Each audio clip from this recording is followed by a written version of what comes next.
Éxodo 21, del 1 al 11. Dice así la palabra de Dios. Estas son las leyes que les propondrás. Si comprares siervo hebreo, 6 años servirá, mas al 7º saldrá libre de balde.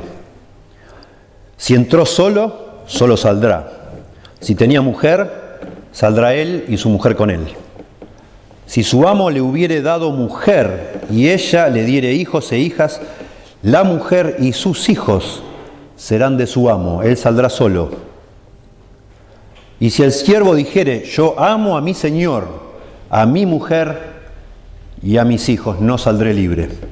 Entonces su amo lo llevará ante los jueces y le hará estar junto a la puerta o al poste, y su amo le horadará la oreja con lesna y será su siervo para siempre. Y cuando alguno vendiere su hija por sierva, no saldrá ella como suelen salir los siervos. Si no agradare a su señor, por lo cual no la tomó por esposa, se le permitirá que se rescate y no la podrá vender a pueblo extraño cuando la desechare. Mas si la hubiere desposado con su hijo, hará con ella según la costumbre de las hijas. Si tomare para él otra mujer, no disminuirá su alimento, ni su vestido, ni el deber conyugal. Y si ninguna de estas 3 cosas hiciere, ella saldrá de gracia sin dinero.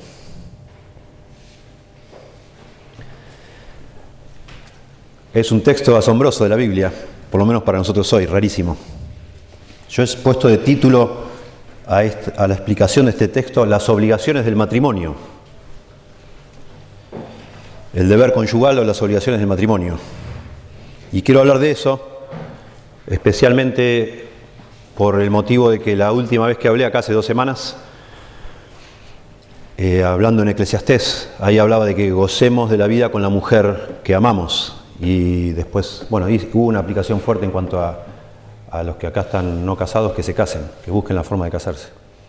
Y está bien ese énfasis, no está mal, no estoy arrepentido de haberlo hecho, pero digo, bueno, hay que matizar con unos detalles. Y acá están esos detalles. Y de alguna manera, también que nos metamos un poco en este texto, nos tiene relación con lo que habló Hugo la semana pasada, porque Hugo estuvo enseñando ahí en Gálatas de que Abraham tuvo un hijo con su sierva Agar y tuvo un hijo con su esposa después Sara. Bueno, acá habla de eso, de cómo es eso de que un hombre tenga hijos con su sierva y tenga hijos con su esposa. ¿Qué es esto? ¿Cómo puede ser que la Biblia, que es la palabra de Dios, permita cosas tan raras y tan ajenas y tan extrañas para nosotros y chocantes para nuestra manera de ver las cosas, ¿no? Y como también que a otros textos de la Biblia incluso decís, pero ¿cómo es esto? ¿No es una forma de contradicción esto con la Biblia? Bueno, no lo es. No lo es. Y vamos a tratar de estudiar eso. ¿Saben? Cuando uno empieza a buscar en la Biblia, y eso hicieron los antiguos, ¿dónde hay en la Biblia un texto que enseñe cuáles son las obligaciones del matrimonio? ¿Qué es lo que debe hacer cada parte en la relación?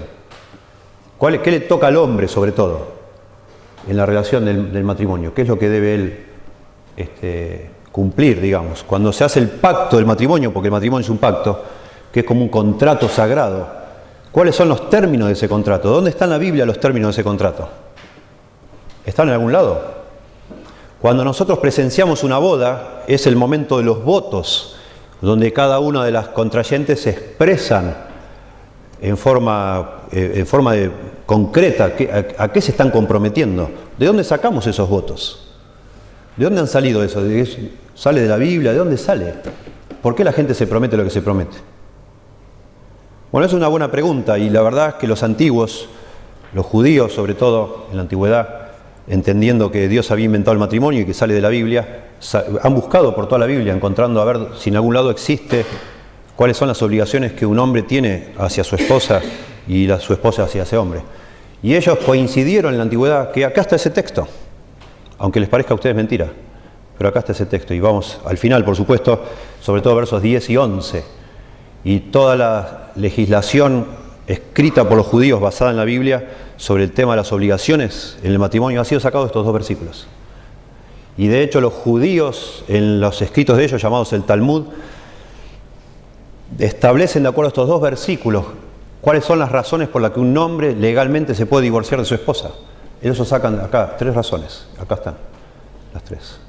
Y yo no quiero meterme mucho en el tema del divorcio, aunque acá está de alguna manera otra vez lo que son las obligaciones, sino relacionado con lo que veníamos hablando. Me parece que es valioso que estudiemos este texto, principalmente para entender cuáles son las obligaciones que nosotros tenemos, si algún día nos vamos a casar. La mayoría de la gente hoy tiene miedo a casarse. Nos dicen en los diarios, cada tanto salen artículos explicando las encuestas, no solo en Argentina, en todas partes del mundo. Cada vez se casan menos la gente. Empezaron conviviendo en concubinato como una forma de probar a ver si funcionaba y después, con la idea de después casarse, y hoy ya en todas partes del mundo han llegado a la conclusión de que es ridículo, ¿para qué casarse? Estemos en concubinato, juntémonos, no solo para ver si funcionan, sino nunca pensando en después casarnos. ¿Para qué casarnos? Y si no funciona, bueno, listo, no funciona y nos separamos. Y así es nuestra cultura de hoy, como se hace. Nosotros que creemos en la Biblia y sostenemos que esta es la... es eso lo que pasaba. Perdón. Vamos a esperar. Total, esto después se edita. Este era el tema, ¿eh? Gracias. Yo por las dudas tengo una batería acá. Ahí está. A ver ahora. Ahí está, era eso. Gracias. Nosotros que creemos en la Biblia, creemos que la Biblia es una autoridad para nuestra vida, no aceptamos semejantes cosas. Si queremos hacer algo que agrade a Dios, nos debemos casar y debemos, de alguna manera, sí o sí, entrar en un pacto sagrado con una persona de por vida. Y cuando nosotros animamos a ustedes que estén hoy, que están acá, que no están casados por distintas razones, de alguna manera también lo que debemos hacer es ayudarles a estar listos para eso. ¿Y cómo una persona va a estar lista? ¿Cómo puedo yo estar seguro o tranquilo que estoy listo para casarme si realmente no entiendo bien en qué consiste mi parte en ese pacto que es el matrimonio? Y por eso me parece que es importante discutir de esto y usar de alguna manera este texto, explorar lo que hay acá y usarlo también como una forma para después ver en otras partes de la Biblia qué es lo que significa estar listo para estar casado. ¿Qué se requiere de mí, hombre? ¿Qué se requiere de usted, hombre, en el matrimonio? Y creo que tiene que ver para los que estamos casados también, ¿no? Si estamos cumpliendo. Y de alguna manera para mujeres, aunque acá habla de hombres, para mujeres es un tema súper interesante, porque en definitiva, ¿en qué me debería fijar yo, mujer? Para pensar si esta persona es o no es la persona con la que yo debería casarme. Así que bueno, metámonos acá. Esto está al final del texto. Me gustaría explicar todo, los 11 versículos, lo cual también es valioso. Y déjenme reforzar como una introducción, porque esto es valioso. ¿Saben? El ateísmo está en auge en todo el mundo. Está creciendo el ateísmo de una manera impresionante. Los nuevos ateos, así se llaman los ateos modernos, tienen una agenda muy agresiva y están de alguna manera, entre comillas, evangelizando a personas para que se conviertan al ateísmo. Y el ateísmo hoy en día ha dado un giro en sus argumentos para convencer a otros que se hagan ateos. Ya el discurso no es Dios no existe. Es interesante esto. Los ateos hoy dicen Dios es un monstruo, no Dios no existe. Dios es una cosa inaceptable para la mente humana, moralmente perverso. Ese es el discurso del ateo de hoy. Asombroso. Dios es un monstruo moral. Y usan como gran argumento para mostrar eso el Antiguo Testamento, mostrando, miren ustedes el asunto de la esclavitud en el Antiguo Testamento. Miren ustedes el asunto del exterminio de pueblos enteros en la tierra de Canaán. Miren ustedes el asunto de la poligamia. ¿Cómo puede ser que Dios sea digno de mi adoración? Un Dios así no es digno de mi adoración. Bueno, nosotros como creyentes deberíamos de alguna manera también hacer un esfuerzo por entender qué es lo que pasa en el Antiguo Testamento cuando claramente se permite la esclavitud, claramente de alguna forma se permite la poligamia. Tenemos que entender eso. Y también de alguna manera entender por qué hay un holocausto, porque sí hay un holocausto en el Antiguo Testamento. Al pueblo de Israel se les manda ir a la tierra de Canaán y acribillar a todas las personas, ¿no? Eso está en la Biblia. Acá no habla de eso, de lo último, pero sí habla de la esclavitud y sí habla de alguna manera de la poligamia al final. Entonces me parece que vale la pena que nos metamos y tratamos de entender lo que está pasando acá, ¿sí? Para la mente moderna, cuando se habla de esclavitud, inevitablemente uno piensa en la esclavitud moderna. En Kunta Kinte, no sé si alguno ha leído o visto o ha escuchado una serie de televisión y un libro llamado Raíces. El protagonista era un hombre llamado Kunta Kinte, que fue un negro africano en Ghana, que fue atrapado contra su voluntad, obviamente. Le tiraban una red como si fuera un pájaro, así los agarraban, los cargaban en barcos y los llevaban a Estados Unidos u otros países y los vendían como esclavos, como una herramienta para trabajar. Bueno, es inevitable para nosotros, cuando escuchamos la palabra esclavitud o leemos la palabra esclavo en la Biblia, que pensemos en ese tipo de abusos inhumanos. Lo primero que tenemos que decir es que claramente en la Biblia de ninguna manera habla de la esclavitud de esa forma. Nada que ver, lo más alejado posible. Pero la Biblia habla mucho de la esclavitud. La palabra esclavo, siervo o esclavo o sierva o esclava se usa más de 1000 veces en la Biblia. La Biblia habla mucho de la esclavitud. En la antigüedad la esclavitud era una institución completamente aceptada y la Biblia refleja eso claramente y regula la esclavitud. Y este texto regula la esclavitud. De todos los textos que hay en la Biblia sobre la esclavitud, este que acabamos de leer es el principal, es el más claro, donde nos explica realmente de qué se trata o de qué se trataba la esclavitud en la Biblia. La palabra que se usa para esclavo, noten acá nuestra Reina Valera usa la palabra siervo. Verso 2, si comprar es siervo hebreo, y ustedes siguen leyendo y habla de siervo, todo el tiempo de siervo. Verso 5, y si el siervo dijere, ¿sí? Verso 7, cuando alguno vendiera a su hija como sierva, ahí es otra palabra parecida. En todos estos versículos se usa un concepto hebreo o una palabra hebrea que se llama eved, que se puede traducir de acuerdo al contexto, tanto como siervo, como esclavo, como trabajador, obrero o empleado, es lo mismo.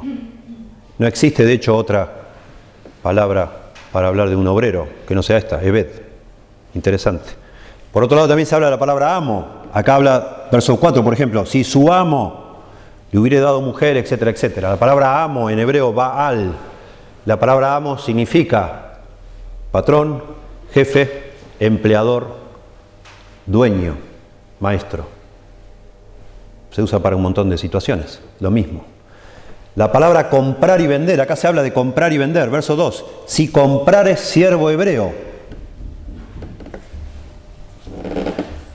Más adelante, verso 7, y cuando alguno vendiere a su hija por sierva. Eso choca ya, ¿no? ¿Cómo que vas a comprar y a vender una persona? ¡Qué barbaridad! Eso es trata de blancas o trata de seres humanos. Eso no, es una barbaridad. Y acá lo dice ni sinvergüenza, digamos, con una claridad espantosa. Bueno, la palabra comprar y vender en el hebreo, eso es la misma palabra comprar y vender que se usa para comprar y vender cualquier otra cosa. No hay una diferencia acá. ¿Es una barbaridad? ¿Es una barbaridad? Bueno, parece esta semana que el Paris Saint-Germain está tratando de comprar a Ángel Di María. Esta semana que viene parece que lo van a vender. El Real Madrid lo va a vender al Paris Saint-Germain. Qué barbaridad, ¿no? Es parecido, hermanos. El contexto es muy parecido. Hoy el dueño de Ángel Di María es el Real Madrid, el equipo de fútbol Real Madrid. Ángel Di María tiene obligaciones con el Real Madrid. De hecho, esta semana que pasó, salió una noticia que no se va a comprobar nunca, que aparentemente el Real Madrid nunca le dejó a Di María, estaba listo para jugar la final, pero el Real Madrid no dejó que la jugara, porque tenía miedo que se arruinara, o sea, agravara su lesión y ellos lo querían vender y iba a depreciar su precio, y no le dejaron jugar la final. Ellos tienen un contrato. Por supuesto que el Real Madrid es dueño de esta persona, pero no en forma de un esclavo, pero es un contrato de trabajo que tiene condiciones. Por ejemplo, una condición, ninguno de estos jugadores puede andar en moto, no sé si sabían ustedes, no pueden practicar deportes de riesgo. Está prohibido porque ellos pueden tener un accidente y toda esa inversión de dinero se acabó. Y sí, ellos como jugadores, por ese contrato y por toda esa responsabilidad, hay cosas que no pueden hacer. Hay lugares donde no pueden ir, etcétera, que no pueden hacer. Salió también esta semana a relucir que el entrenador nuevo que tiene el equipo del Barcelona ha puesto unas condiciones. Si alguna vez algún jugador llega a tomar bebidas alcohólicas, lo sacan del equipo, lo echan, lo venden a otro lado. No puede, no debe. Cosas así. Y no nos causa tanto rechazo. Bueno, de alguna manera es eso lo que acá está regulando esta ley que estamos considerando, es una relación de trabajo. Es un contrato de trabajo de una persona que se vende a otra persona, le está vendiendo sus servicios de trabajo y están haciendo un arreglo y la otra persona a cambio le está dando algo, aunque acá de pronto no está del todo explícito, pero sí es, y lo sabemos por el resto de la Biblia. Acá entendemos claramente que este contrato no era para toda la vida, cosa que sí, lamentablemente, la esclavitud raptando personas contra su voluntad en África y vendiéndolas en otros lados, sí era de una manera abusiva completamente. Acá está claro que el contrato que estaban arreglando estas personas era por 6 años. Por 6 años. Noten ustedes, Éxodo 21:2. Si comprare siervo hebreo, 6 años servirá, mas al 7º saldrá libre, de balde. ¿Qué significa eso? Sin pagar nada. Esto es un contrato con un límite de tiempo, 6 años, y después queda libre. O sea, nada que ver con la esclavitud moderna, claramente. Y también está claro acá que era beneficioso para ambas partes, no solo para una. La persona que se metía en este contrato, el que se metía en calidad de esclavo o de siervo o de sierva, recibía un beneficio. A tal punto que considera acá, verso 5, y si el siervo dijere, yo amo a mi señor, a mi mujer y a mis hijos, no saldré libre. Estaba la posibilidad de extender ese contrato de por vida. ¿Cómo una persona en una relación abusiva iba a poder llegar a ese punto a decir, después de 6 años donde tenía la libertad conseguida ya, decía, no me quiero ir, me quiero quedar acá? Es evidente que algún beneficio estaba recibiendo de esa relación. No era una relación desigual, es una relación donde ambas partes estaban recibiendo algún tipo de beneficio. Ya lo vamos a profundizar un poquito más. Esto es muy importante entender, otra vez. Repito, todos estos textos hoy se usan para desprestigiar a Dios y como argumento para que la gente vea todo esto como una monstruosidad, una barbaridad. Y no lo es, para nada. Para nada.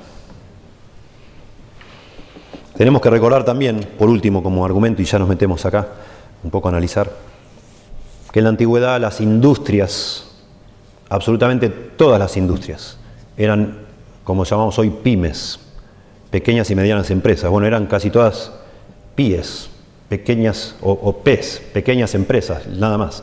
Eran pequeñas empresas familiares. Todas las empresas de cualquier tipo que había en la antigüedad eran basadas en una familia. No había el concepto que hoy tenemos de una compañía o de una empresa. Y entonces estos esclavos o siervos que se vendían eran realmente el concepto moderno de un empleado, que aportaban precisamente a esa compañía familiar, si se quiere, aportaban mano de obra necesaria para que eso pudiera funcionar. Y otra cosa que no tengo acá mis notas, pero es claro para entender incluso el tema de la poligamia. En aquella época todavía no estaba establecido un sistema de acción social, digamos así, del gobierno. El gobierno o el Estado no tenía de ninguna manera, ni en Israel ni en ninguna nación vecina, un sistema de beneficencia, de protección, un sistema jubilatorio, no existía tal cosa.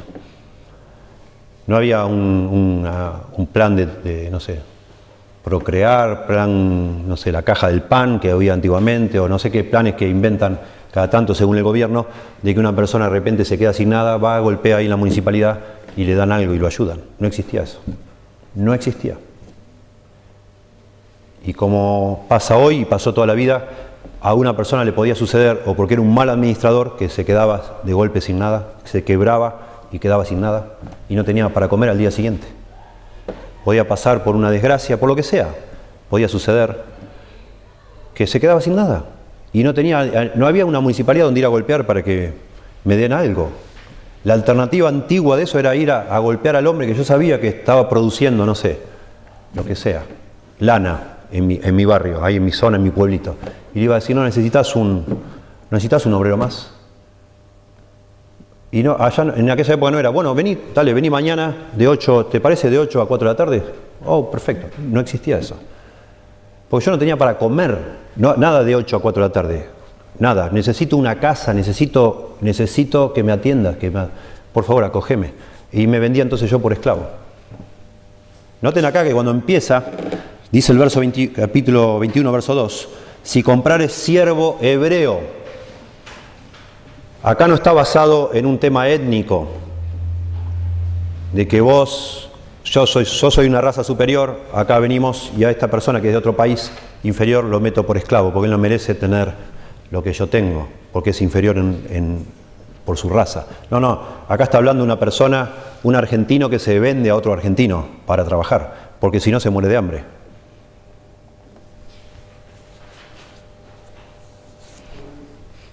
Bueno, básicamente para analizar esto podemos pensar, acá son regulaciones. Claramente cuando dice estas son las leyes, verso 1, que les propondrás. La palabra leyes ahí significa las regulaciones, los preceptos. ¿Sí? Es un poco distinto, en el capítulo anterior están los 10 mandamientos. Acá es como un término técnico. No está establecido acá como un mandamiento, sino como una regulación. Y ahora vamos a ver eso, se va a ver más claro. Y empieza entonces a ver, estos son todo regulaciones de cómo esta es institución de la esclavitud, del verso 1 al verso 11, cómo debería regularse para que no haya abusos de ninguno de los dos lados, ni de corte inhumano, ni de manera comercial, abuso económico, lo que sea. Se está regulando para que no, esa necesidad que puede hacer que alguien decida ser en un momento esclavo, o incluso, como acá lo dice, que un padre decida vender a su hija como esclava, porque si no su hija se muere de hambre. Que eso no se transforme en un abuso inhumano. Por eso está regulado acá. Noten ustedes, solo para agregar en lo posible dentro de la distancia histórica que tenemos con esto, tratar de entender esto, la importancia que tiene esto y el valor que tiene este texto. Si ustedes miran el capítulo anterior, acá en Éxodo, están los 10 mandamientos que regularon la vida de Israel y que son un ejemplo para toda la humanidad de cómo un pueblo tan antiguo se guió por leyes tan claras. Terminan los 10 mandamientos, capítulo 20, usted los puede ver ahí hasta el verso 17, el último está en el verso 17, y empieza a describir cómo el pueblo tuvo miedo porque estaban frente al monte Sinaí que temblaba y había sonidos fuertes y había como un fuego y humo. Y antes de terminar el capítulo 20 se habla un poquito, se refuerza el primer gran mandamiento, que es el tema de la idolatría. Inmediatamente después, el capítulo 21, regula el tema de la esclavitud. Es algo extraño. A mí me llama la atención y creo que debería a todos nosotros. En el contexto de termina de dar los 10 mandamientos y en vez de volver a regular, digamos así, uno de los grandes temas que pueden tener que ver con una nación, el gran tema acá es la esclavitud. Impresionante. Después sigue con otros asuntos, ¿sí? Pero el primer tema que se empieza a hablar de estas regulaciones, mishpatim es la palabra en hebreo, es la esclavitud. Este asunto de la esclavitud, algo normal en aquella época. En primer lugar, del verso 2 al 4 vemos que esta esclavitud o servicio es limitado por el tiempo. Limitado por el tiempo. Esta es una forma de ley especial, estas regulaciones. Noten en los 10 mandamientos dice, no harás esto, no harás lo otro, no adulterarás, no dirás falso testimonio, no codiciarás, no harás esto, no harás lo otro. Son órdenes directas. Acá no es así, no son órdenes directas. Son casos de estudio y de pronto es la forma que Hugo, que trabaja en esto en leyes y abogacía, es la forma en que se hace, yo no lo sé, la abogacía hasta el día de hoy. Pero esto es muy interesante, porque acá no hay una orden directa. Sería cualquier libro de leyes, sería infinito, no sé. Sería larguísimo. Es imposible imaginar todas las situaciones habidas y por haber y regular sobre cada una de las situaciones. Imposible. Entonces lo que se hace, se pone un caso típico, un caso modelo, para que de ese caso se tomen principios y con esos principios se regulen casos similares, parecidos. Acá claramente, noten ustedes, empieza con sí. Es una situación posible. Si comprares siervo hebreo, 6 años servirá, mas al séptimo saldrá libre de balde. Verso 3. Si entró solo, otra posibilidad, saldrá solo. Si tenía mujer, saldrá él y su mujer con él. Si su amo, ven, todo el tiempo empieza una nueva regulación, dice, si pasa tal cosa, hace tal otra. Pero no contempla todas las situaciones. Porque entonces los legisladores de aquella época debían estudiando estos casos y extrapolaban, por decir así, las situaciones a la situación que tenían que resolver. Decían, ¿dónde habla? Acá hay una persona que se quiere divorciar, por ejemplo. De acá sacaron de la situación al final, del 10, versos 10 y 11. Se quiere divorciar por tal motivo. Vino una mujer y se quiere divorciar porque su marido la golpeó. ¿Habla en algún lado de la Biblia la situación de que una mujer golpeada se puede divorciar o no? La verdad que no. No lo dice en ninguna parte. ¿Y podemos usar la Biblia para decidir si una mujer golpeada se puede o no se puede divorciar de su marido? Sí. ¿Por qué? Porque hay casos, y esos casos, otra vez, extrapolamos los principios y los vemos si pasa o no pasa. ¿Qué se requiere de un marido con su mujer? Y acá, bueno, leemos, y acá al final lo dice, y bueno, cuando un marido golpea a su mujer, de alguna manera está violando algo de lo que se requiere, por supuesto, protegerla. ¿Cómo puede ser que la persona que debe proteger a su mujer la destruya? No está mal. Aunque no lo diga en ningún lado así, de manera explícita, pero sí lo dice en forma de casos, y esos casos sirven para sacar esos principios, y con esos principios se legisla. Y es lo que pasa acá, y de alguna manera esto, si bien está hablando de la esclavitud, regula, estas leyes sirvieron en la antigüedad para regular, me sale la palabra pacto, pero no, es como contratos de trabajo. Estas son leyes de trabajo. Cuando una persona quiere trabajar con otra, y esto es la forma de regular, sacando de pronto los detalles de la esclavitud, si no es el caso de un esclavo, porque puede ser un jornalero, acá hay detalles que sirven para una persona de aquella época, para extrapolar y decir, bueno, acá estos son los principios justos, para que ambas partes, ni el amo se abuse del empleado, ni el empleado se abuse del patrón, y se saca de acá. En primer lugar, entonces, la regulación tiene que ver con el tiempo, limitado en el tiempo. Dice, si comprares siervo hebreo, 6 años servirá, mas al séptimo saldrá libre de balde. Uno se pregunta leyendo esto, se debe preguntar, si comprares siervo hebreo, ¿quién vende? ¿Quién es el que vende a estas personas? ¿Había alguien que vendía personas? No había. No había, eso es notable. No había, ni de ninguna manera. Otras leyes en otros lugares prohíben que una persona hiciera semejante cosa. Era una persona que se vendía a sí mismo. En tal caso sí, un padre podía vender a su hija, porque era responsable de su hija y no podía atender su responsabilidad. Porque su hija se le estaba muriendo. Y una mujer en aquella época tenía 2 opciones. O se prostituía para no morirse de hambre, o se vendía como esclava. Y el padre responsable decía, no, hija, te voy a dar acá a este hombre, acá tienes no sé, una chacra, una quinta, lo que sea, está produciendo esto, anda, ahí te voy a vender, porque a los 6 años vas a salir libre. Y a los 6 años de pronto tenés la posibilidad de rehacer tu vida. Pero prostitución no.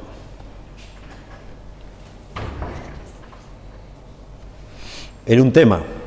No quiero extenderme en las aclaraciones, pero creo que sirve para todos nosotros. En aquella época también las batallas no eran lo que son hoy las batallas, que disparan desde disparan un misil desde lejos y va y mata. Era una carnicería eso. Y eso hacía que en casi cada ciudad había, en algunos casos, el doble de mujeres que de hombres, incluso también más. Eso significaba que desde nacer una mujer, la mitad de las mujeres no tenían la expectativa de poder casarse. Y la verdad que no había trabajo para las mujeres. Los trabajos eran para los hombres. El trabajo de la mujer era estar en la casa y hacer los trabajos que eran terribles en la casa. Lavar la ropa, cortar la leña, preparar el fuego, en fin. Una cosa para hacer una comida era a lo mejor mediodía para hacer una comida. Pero ¿y qué pasaba una mujer que no tenía marido, ni se casaba, ni estaba en un hogar? ¿De qué vivía? No había trabajo para ella, salvo la prostitución. Bueno, otra vez, un padre ante esa situación la vendía a su hija, no para hacer dinero, no para hacer dinero. Hay regulaciones también para que eso no sucediera, sino para que su hija tuviera la posibilidad de vivir y de tener hijos con alguien, aunque no fuera su marido. Y eso regula esta ley también. Entonces, bueno, se vendían a sí mismos y se hacía, acá no está implícito, pero acá se hace un contrato. Por eso dice, a los 6 años lo tiene que dejar libre de balde. No se puede hacer el vivo a los 6 años y decir, bueno, si querés salir de acá, me tenés que... No, ya está. Había un sueldo de por medio, que acá tampoco está explícito y sin otras partes. Un ejemplo muy lindo que tenemos es el de Jacob, cuando trabajó para su suegro, como esclavo trabajó, 7 años, para que su suegro, porque él no tenía dinero para pagar la dote, porque para casarse había que pagarle al padre de la novia, había que pagarle una buena cantidad de dinero. Y Jacob no tenía dinero para pagar eso, entonces fue y trabajó como esclavo, para con su trabajo comprar a su esposa. Eso es otra historia, pero también eso tampoco es que la mujer era un objeto y que se vendía y se transaba. No, ya alguna vez lo habré explicado acá, pero lo vuelvo a explicar cortito. Esa era la protección de que un hombre no se casaba, hoy tenía esta mujer, después me divorciaba por cualquier excusa y me casaba con otra y con otra y con otra. Tenías que ser multimillonario para hacer eso. Porque cada vez que te querías casar con alguien tenías que pagar para casarte por esa persona, a tu suegro. Y eso hacía que la persona la pensaba 2 veces antes de divorciarse por cualquier motivo de su esposa. Noten que Jacob trabajó 7 años para poder pagar la dote de su esposa. 7 años de trabajo. Una barbaridad. Mucho. Así que para divorciarse la pensaban 2 veces, porque no era tan fácil volver a conseguir el dinero para casarte otra vez. Bueno, entonces acá hay un contrato. Claramente, a los 6 años quedaba libre. Es una circunstancia. La persona hoy me pasa algo, no sé, pierdo todo, me quedo sin dinero, invertí mal, me pensé que la cosecha me iba a salir, cayó un granizo, me quemó todo, no sé, debo un dineral, no sé cómo salir. Bueno, me vendo como esclavo. Otros textos dicen que alguien de pronto se vende como esclavo y un pariente lejano un día pregunta por mí, se entera y dice, no, él es que esclavo. ¿Cómo que es esclavo? Y existía la posibilidad que viniera un pariente antes de esos 6 años y le pagara a la persona una compensación, porque sería como romper ese contrato, y yo quedaba libre antes. Y mi pariente me redimía, era mi pariente redentor, porque me compraba y me libraba de ese contrato. Esa había una posibilidad.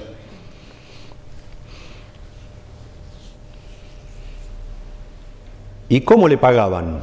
Bueno, es interesante también cuando se investiga eso, la mayoría de los amos, y de pronto en común acuerdo con los siervos, preferían que se le pague al final de los 6 años.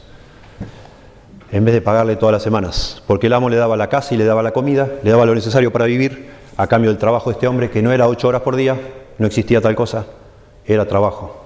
Era lo más parecido a lo que hoy es enrolarse en el ejército. Una persona va y se enrola en el ejército y no trabaja 8 horas por día. Sos del ejército, ahí estás, ahí vivís, ahí comés, ahí existís, y estás las 24 horas del día a disposición, digamos, de lo que sea necesario. Así era. A cambio de casa y comida, ahí estabas. Y por un tema sabio también, al terminar los 6 años, se pactaba para que la persona ahí te dé, justamente para minimizar todo lo posible la posibilidad de que a los 6 años os saliera y a las 2 semanas de salir estaría de nuevo buscando a alguien a quien venderme como esclavo, porque no tenía, ¿qué hacía yo después de 6 años? ¿Cómo largo de nuevo si no tengo nada? Si no ahorré nada, sino cómo hago para de nuevo tener mis animalitos, tener mi propia cosecha. ¿Qué hago? Bueno, es como que esos 6 años mi patrón estaba ahorrando para mí y al terminar los 6 años me daba y yo tenía la posibilidad de no ser más esclavo nunca más. Interesante, muy interesante. Bueno, y está claro acá que es todo para evitar abusos. Noten ustedes, dice, si comprares siervo, verso 2, siervo hebreo, 6 años servirá, mas al 7º saldrá libre de balde. Noten verso 3, si entró solo saldrá. Si tenía mujer, saldrá él y su mujer con él. ¿Por qué? Cuando él llegó, yo llego con mi familia entera, imagínense, Me vendo yo con mi familia completa. Entonces, mi amo tenía un beneficio doble, porque trabajaba yo, trabajaba mi mujer, trabajaban mis hijos. Está bien, nos daba de comer a mí, a mi mujer, a mis hijos, pero todos trabajamos para él. Entonces, todos entramos, todos salimos, todos produjimos, todos aportamos, todos recibimos un beneficio, pero fue justo y todos salimos. Nadie se abusa de nadie. Ahora, ¿qué pasa si yo entro solo y estando ahí trabajando en estos 6 años me enamoro de otra sierva que está ahí y ya cuando quiero salir los dos? No, el contrato ya no es así. Salgo solo, la mujer no sale conmigo. Y si tuve hijos, dice acá, el hijo tampoco sale. Qué barbaridad decís vos. Bueno, no, tampoco, está todo pensado, acá no lo dice explícito, pero está pensado. La persona salía y tenía la posibilidad de pagar por su mujer, pagar por sus hijos y empezar todo fuera de nuevo. Claro, no era tan fácil eso, pero es posible. ¿Y por qué eso? Otra vez, para evitar ahora que el empleado se abuse de su empleador. Porque yo entro solo, trabajo por mi comida, por mi vestido, y resulta que mi amo también está alimentando a mi señora, a mis hijos, y después yo salgo, me saco a todos, dejo un agujero ahí en la compañía familiar, digamos así, y yo me beneficio, no. Si la saco, bueno, lo tengo que pagar por eso, de alguna forma. Y está la posibilidad entonces, si llegado el caso yo armaba una familia ya, bajo esa circunstancia, de que yo quedarme para siempre, y lo que sigue, lo que sigue a continuación. Verso 5, si el siervo dijere, yo amo a mi señor, a mi mujer y a mis hijos, no saldré libre, me quiero quedar acá.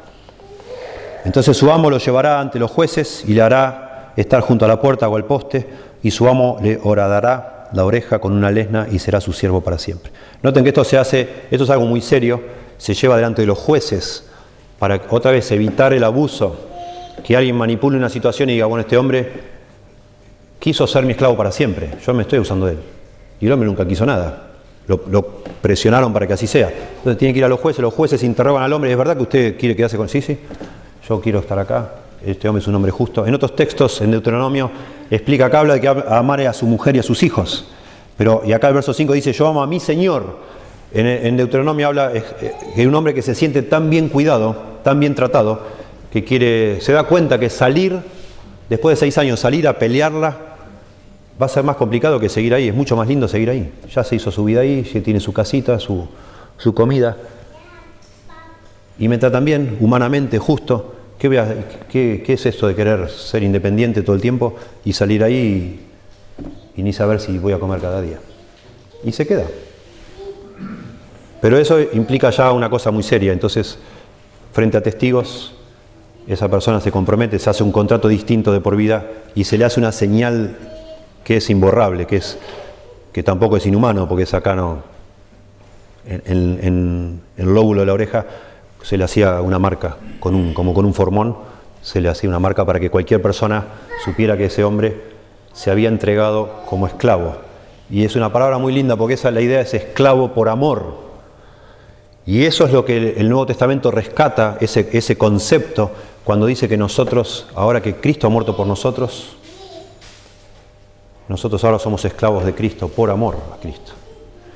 Hay todo un grupo de palabras y de conceptos en el Nuevo Testamento que está tomado todo de la esclavitud del Antiguo Testamento.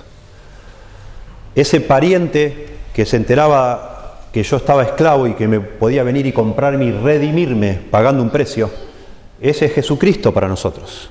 La Biblia dice que nosotros, en el Nuevo Testamento ya, usando todo esto como un paralelo exacto, nosotros de alguna manera por causa de nuestro pecado estamos esclavos. Cada persona, cada uno de nosotros somos esclavos del pecado. Pero vino uno que pagó el precio para comprar nuestro rescate. Ese es Jesucristo. Y el precio no fue dinero, sino su propia sangre, dice la Biblia.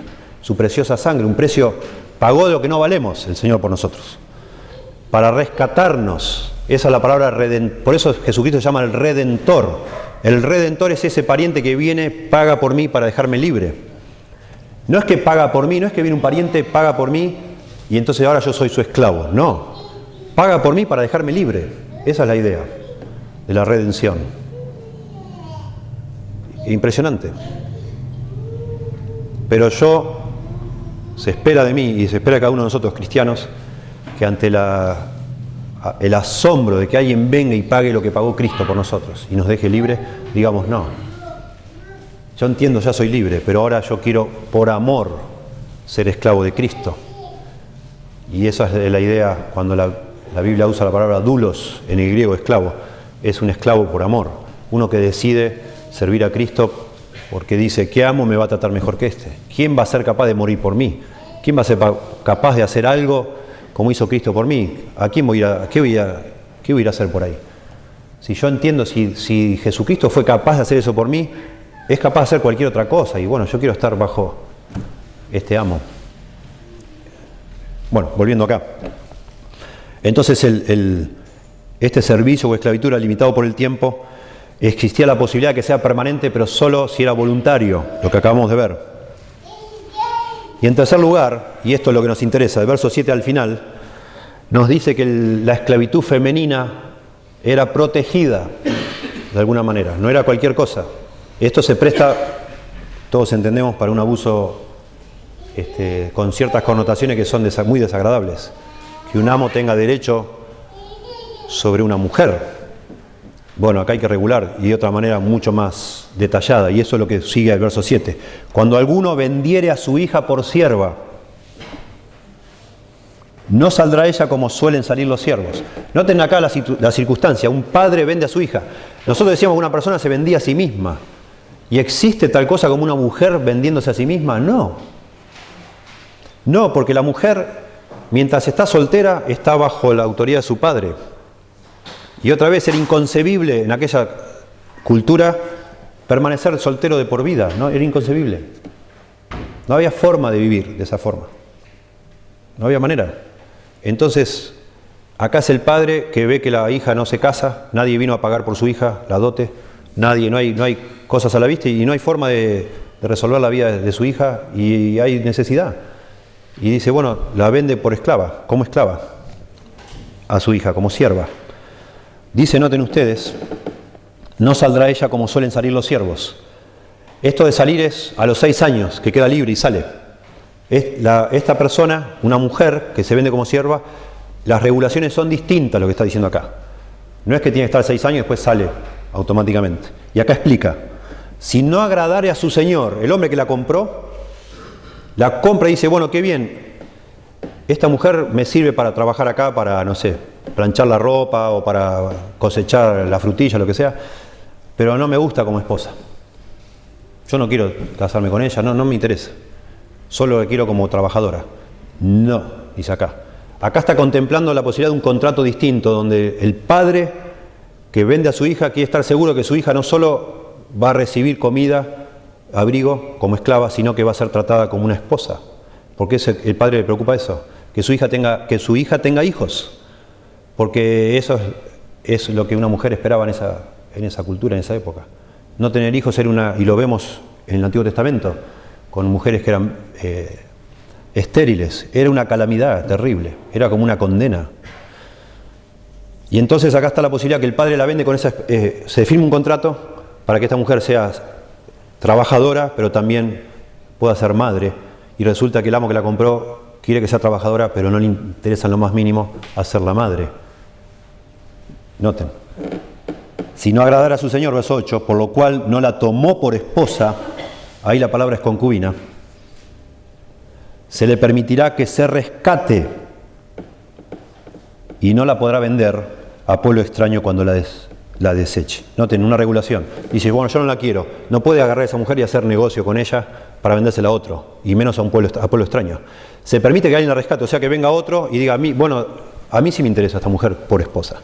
Yo la quiero y le paga, digamos, lo que pagó este hombre que le dio al padre, yo te lo doy y bueno, pero no puede venir un extranjero a comprarla. Porque eso sí, ya salía del ámbito de la nación de Israel y de pronto terminaba una barbaridad. Y noten, sigue. Verso 9. Otra posibilidad. Son todos casos. O sea, no viene un extraño de afuera, otro conciudadano a comprarla a ella y yo entonces ya está.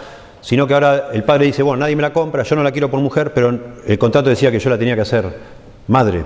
Entonces se la voy a dar a mi hijo para que él la haga madre. Verso 9. Mas si la hubiere desposado con su hijo, hará con ella, el hijo, según la costumbre de las hijas. O sea, la va a hacer mujer, la va a hacer madre, la va a tratar como realmente merece ser tratada. Si tomare para él otra mujer, el hijo, verso 10, y ahí sí es esposa,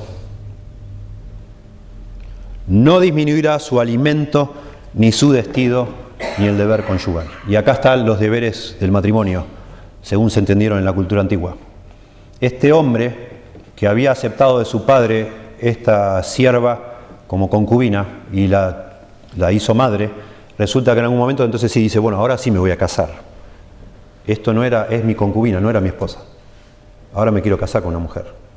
Pero estaba prohibido, si se casaba con esa mujer y por causa de casarse con la mujer que la amaba, que quería que sea su esposa, desatiende a su concubina y ya no le presta atención, esa mujer automáticamente quedaba libre. No podía ya seguir ahí, porque era inhumano que hagan eso con ella. Si este hombre ya no la trataba a ella como ella merecía ser tratada, como una mujer merecía ser tratada, quedaba libre la mujer. Eso es lo que dice acá. Y al decirlo, está explicando lo que son los deberes que un hombre debe tener con una mujer. Dice acá, de nuevo, verso 10, si tomare para él otra mujer, no disminuirá ni su alimento, ni su vestido, ni el deber conyugal, que es relación sexual. Le tenía que dar a esta mujer protección en el sentido de comida, vestido y llamémosle amor. De otra manera, cualquiera de estas cosas, verso 11, si ninguna de estas cosas hiciere, 3 cosas hiciere, ella saldrá de gracia, sin dinero, automáticamente queda libre, porque es una relación abusiva.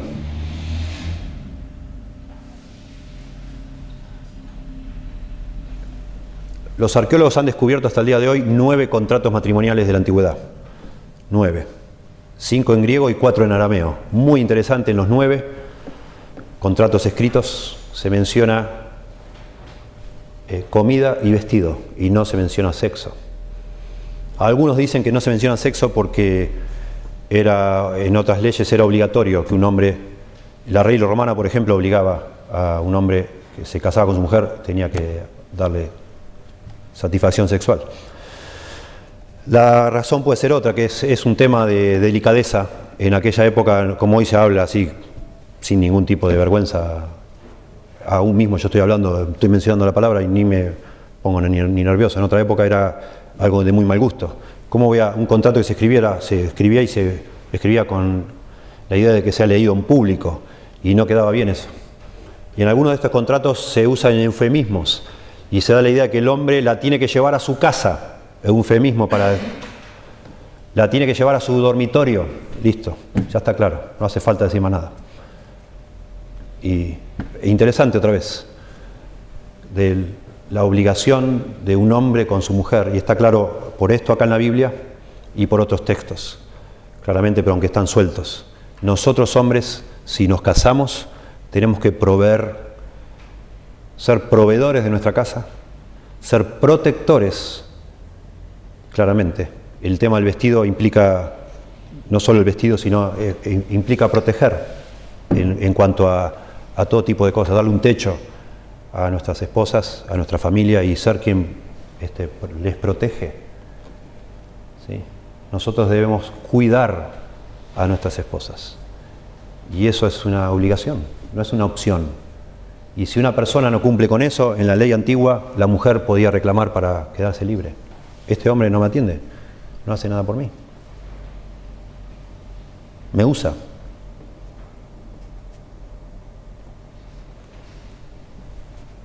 Y el tema del amor, o obviamente, el tratar a la persona como es, integralmente como es, ¿no? Es muy interesante en la Biblia, y esto déjenme, quería yo ahora, acá mismo mi plan era llevarlos a Efesios, para ver que cuando habla de lo que Cristo hizo por la iglesia, está exactamente todos estos 3 ingredientes. Pero lo dejo para enganchar con la Santa Cena, y lo vemos ahí. Pero déjenme ahora seguir a nivel práctico, concreto, pensando en aplicaciones para esto. Porque hay aplicaciones enormes, me parece, claramente. A mí me gusta pensar, teniendo toda la Biblia en mente, las obligaciones de mí como hombre son claramente 3. Yo debo ser proveedor de mi familia, de mi esposa y de mis hijos. Yo debo ser protector, claramente. Noten ustedes, y voy justificando cada una de ellas. Noten el proveedor, noten que Adán y Eva cuando pecan los dos, caen en pecado, cuando llega el momento de las consecuencias, las maldiciones por causa del pecado. La maldición contra Adán fue que ahora tenía que trabajar con el sudor de su frente. Noten que la maldición no fue que tenía que trabajar. Ya trabajaba antes del pecado, pero que ahora trabajar le iba a costar más. La tierra iba a producir espinos, iba a ser todo más adverso para lo que ya era su obligación. Ya estaba establecido que el hombre tenía que ser el proveedor. Y estoy diciendo esto y ya estoy completamente al tanto de lo que nuestra cultura piensa de todo esto que estoy diciendo.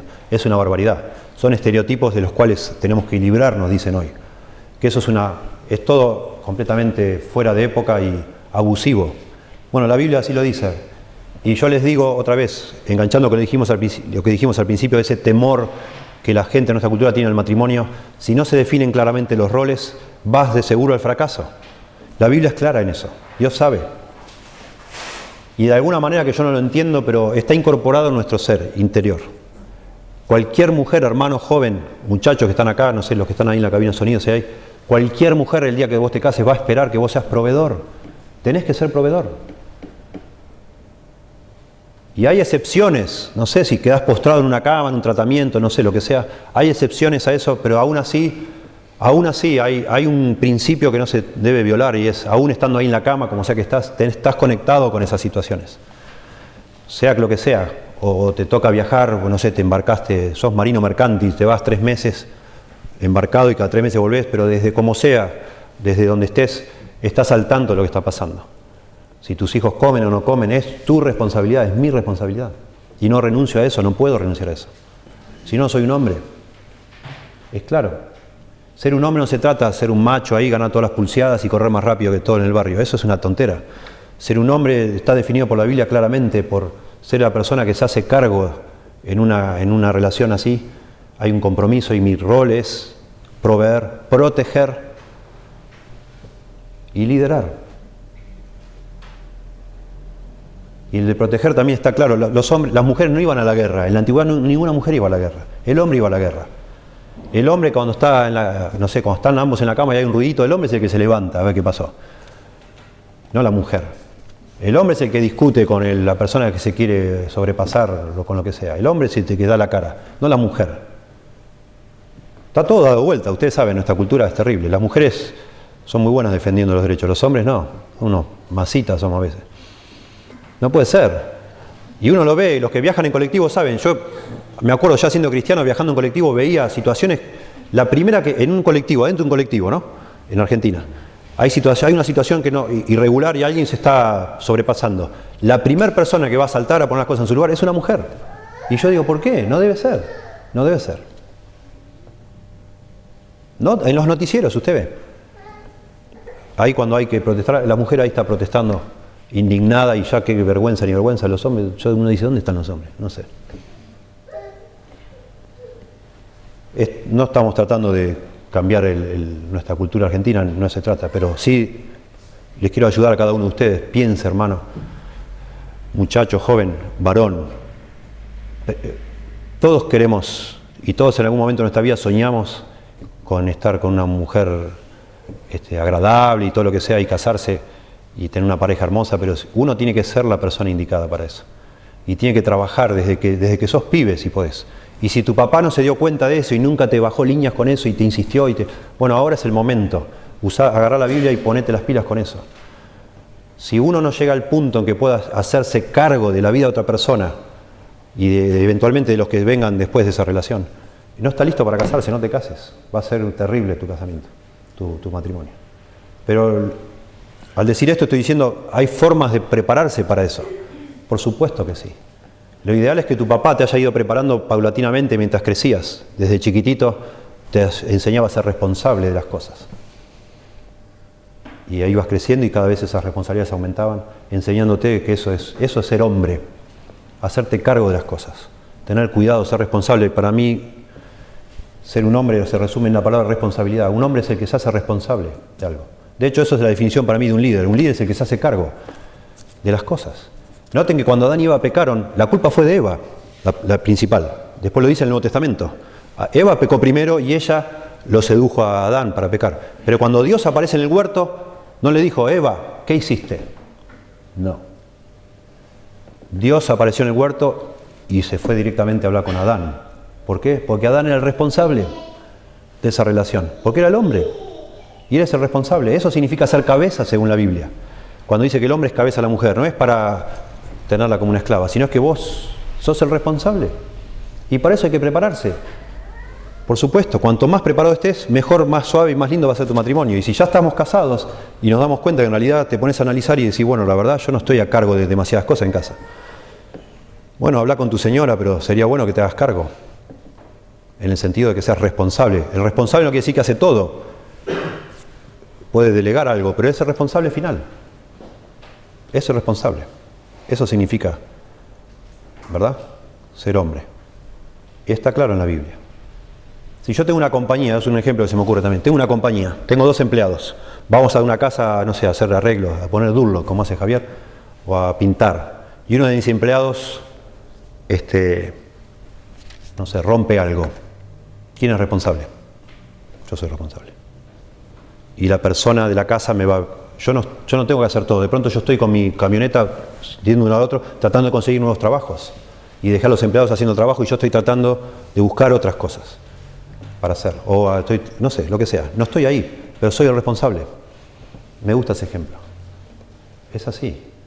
Y si algo falta en la casa y un empleado roba, el dueño de la casa me va a llamar a mí y yo tengo que responder por eso. Y después, claro, tendré una charla con el empleado, lo que sea, pero yo soy el responsable. Eso significa ser cabeza en el hogar. No quiere decir que uno tenga que tomar decisiones en todas las cosas y meter la mano en todas las cosas, pero lo que sea que delego, aunque delego eso, sigo siendo responsable. Si algo sale mal, es mi culpa. Si mis hijos son rebeldes, es mi culpa. Porque yo soy el hombre. Claramente. Yo les digo lo que pienso, padres, acá hay varios que somos padres, enseñemos a nuestros hijos desde pequeños a ser responsables. No permitamos, hermanos, no, para mí es inconcebible que un padre permita que su hijo no termine el secundario. No lo permita, hermano. No porque el secundario sea una cosa mágica ni nada, pero es porque le enseñás a ser responsable. Porque no trabaja. Si no trabaja, bueno, eso es su responsabilidad. Y llueve, papá, hoy llueve, no voy. No, hijo, anda igual. No, pero anda igual, hijo.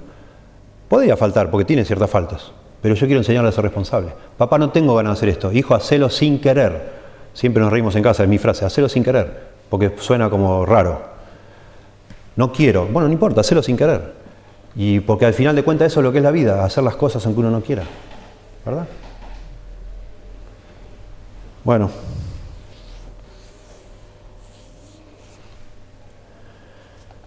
Pensaba yo, de pronto a ustedes les suena un poco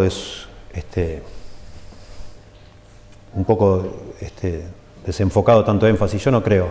Hay muchas virtudes que son necesarias para que un matrimonio funcione bien, pero tratando de meditar, de verdad, muchas de las virtudes se pueden adquirir, digamos, a corto plazo. Cuando una persona se convierte, se hace cristiana, comienza a leer la Biblia y de pronto comienza a ser más sensible, a aprender a, no sé, Dios nos regala, una de las primeras cosas que Dios nos regala cuando nos hacemos cristianos es la humildad. Dios nos enseña a ser humildes. Y uno aprende, la humildad es muy importante para que haya unidad en una relación. Ser humilde, reconocer, me equivoqué, perdón, tenés razón, te escucho, oh, qué buena tu idea, es mejor que la mía, hacemos la tuya, y ese orgullo tonto que no. Todo eso se puede aprender, y de hecho se va aprendiendo dentro del matrimonio. Pero yo tengo para mí que cuando nosotros no hemos aprendido a ser responsables de algo, a hacernos cargo, y esto está implícito acá, ¿no? De darle comida, darle vestido, atender. Cuando uno no ha aprendido eso, no es tan simple. No es tan simple. Y se requiere realmente un trabajo arduo. Eso lleva años. Y lo que mejor te podría decir a vos, si hoy todavía no estás casado, conseguí un trabajo y no lo pierdas. Eso sería una linda medida de si vos estás preparado para casarte. Agarrá un trabajo y no lo pierdas. Que sea por otro motivo, de pronto que lo tenés que dejar, pero no porque no fuiste la persona que andaban buscando a esas personas. Y pasa a veces, ¿verdad? Agarrá un trabajo y sé el mejor trabajador posible. Y te va a costar, vas a llorar, te vas a desangrar algunas mañanas tratando de ir ahí a un ambiente donde no te gusta, o un trato que de pronto te parece injusto, pero aguantátelo, pensando otra vez, yo tengo que aprender lo que nunca me enseñaron, lo que nunca en mi vida hice, porque esto me va a preparar Porque es así la vida responsable de una persona, no es hacer todo lo que a uno le gusta. Cuando solo hacemos lo que nos gusta y solo lo que sentimos, eso para mí es la definición de una persona inmadura. Y hay personas que tienen 40, 50 años y no han aprendido a hacer algo que no sea lo que les gusta hacer. Solo si tienen ganas, si se sienten bien, lo hacen. No estás listo. Procuremos enseñar a nuestros hijos cuando empiezan algo que lo terminen. No, bueno, no, terminalo, hijo, ya lo empezaste, terminalo. No, pero ya, no, terminalo, hijo. Como sea, terminalo. Ya prometiste, dijiste algo, hacelo. Son todo, parece tonteras, pero todo tiene que ver con esto. Hermano, después uno se casa y si no lo aprendiste, no lo aprendiste. ¿Cómo haces después? Es terrible después. Otras cosas se van aprendiendo, Dios nos ayuda a aprender. Pero digo yo, antes de casarte, procurá ser una persona responsable. Y mujeres, tengan cuidado. Todo muy lindo, la fachita, el musculito, todo, está bien. No digo que no te fijes en lo que te guste, fíjate, pero ten cuidado. ¿Sí? No todo lo que brilla es oro. Qué simpático, es muy gracioso esta persona, me siento tan lindo. Bueno, muy lindo, pero lo que hoy te parece simpático, después de casado, te va a dar ganas de matarlo. Porque no se pone las pilas y no hace lo que tiene que hacer. ¿Verdad? Fíjate bien, fíjate bien. Ya no te parece nada simpático. Es así. Bueno, fíjense en Efesios, por favor. Efesios capítulo 5. Efesios capítulo 5.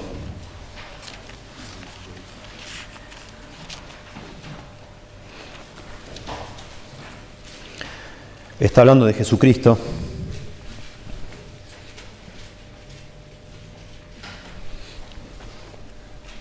Efesios capítulo 5, verso 25.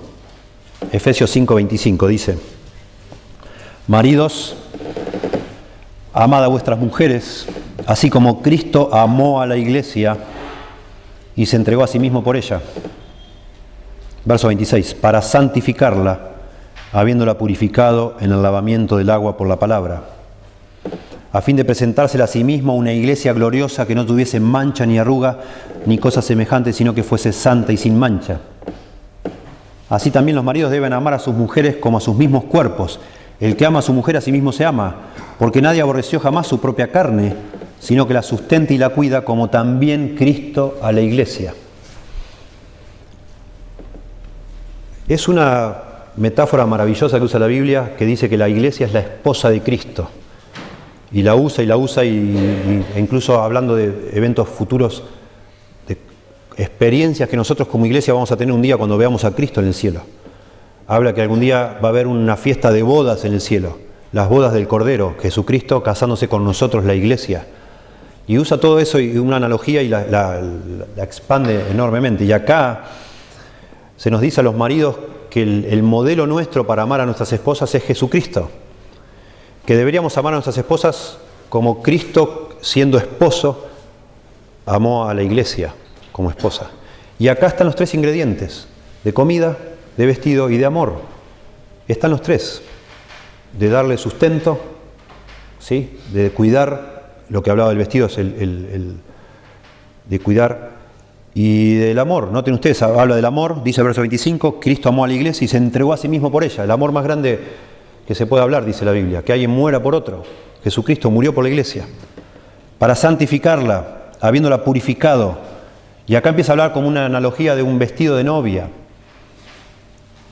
En el lavamiento del agua por la palabra, a fin de presentársela a sí mismo una iglesia gloriosa, que no tuviese mancha ni arruga. Está hablando como de una vestidura, sin arruga, sin mancha, ni cosa semejante, sino que fuese santa y sin mancha. Y la idea es que Jesucristo de alguna manera proveyó ese vestido.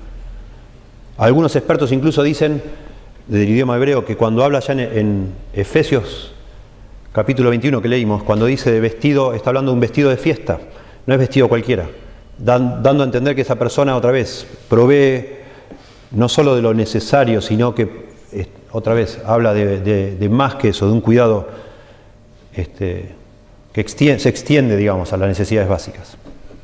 Y después dice el verso 29 que Cristo, nosotros a nuestra carne, a nuestro cuerpo, lo sustentamos y lo cuidamos como también Cristo a la iglesia, otra vez, como proveedor de la iglesia, nos sustenta, nos alimenta Jesucristo. Hermoso. Es inescapable el paralelo, otra vez, de estos tres ingredientes: comida, vestido y amor. Provisión, protección, y en este caso amor. Yo menciono el tema del liderazgo. A mí me gusta pensar en protección, o provisión, protección y liderazgo como mi responsabilidad. Por supuesto, el amor es una responsabilidad, pensando en lo que menciona la Biblia, y especialmente, fíjense por favor, así terminamos ahí, 1 Timoteo capítulo 3, 1 Timoteo 3,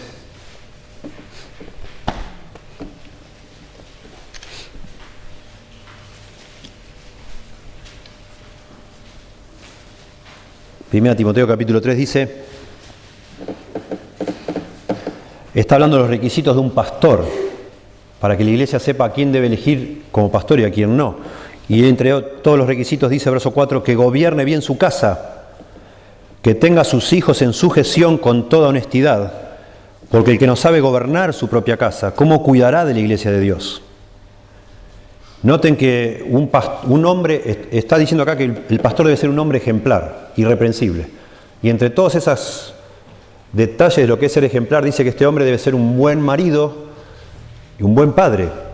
Y para definir, en vez de decir un buen marido, dice que gobierne bien su casa, que tenga a sus hijos en sujeción con toda honestidad. Y verso 5 dice, porque el que no sabe gobernar, liderar su propia casa, ¿cómo cuidará de la iglesia de Dios? Y ese verbo cuidar es sinónimo. De alguna manera, gobernar es cuidar. El que cuida bien su casa, lo podríamos elegir para que cuide bien la iglesia, porque puede ser que lo haga bien. Pero si su casa no la cuida bien, ya sáquenlo de la lista, porque no va a cuidar bien la iglesia. Porque eso, ser un líder, es cuidar. Otra vez, es hacerse cargo, ser responsable. Y para eso debemos prepararnos, los hombres. Si todavía no estamos casados, y si ya estamos casados, deberíamos, con la ayuda de Dios, evaluar y ver de qué manera hacer mejor nuestro papel. Y eso va a hacer que nuestro matrimonio sea mejor, obviamente. Debemos cuidar nuestra casa, proteger, liderar y proveer. Señor, pedimos tu ayuda en esto que estamos hablando.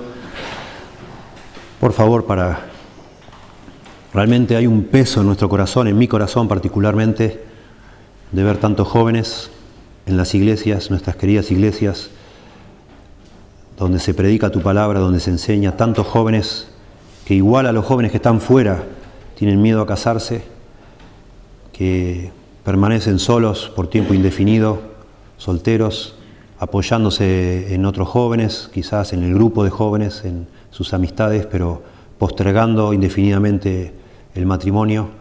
Señor, hay un deseo en nuestro corazón, en mi corazón, de que tú nos ayudes, por favor. Te rogamos ayuda, guía, inteligencia, sabiduría para saber guiar a nuestros jóvenes a tomar decisiones sabias en ese sentido, pero no de manera alocada o porque sí, o sin pensar en los detalles, en las condiciones que tú pones y nos enseñas. Yo ruego, por favor, Dios, que aquí en lo que nos has dado para cuidar a Hugo y a mí aquí en esta iglesia, que tú nos ayudes a inculcar a nuestros jóvenes y jóvenes adultos claridad en cuanto a estas cosas, lo que es el deber del matrimonio, lo que implica estar casado, y que tú nos ayudes a estar preparados para eso, con sabiduría, con cariño, con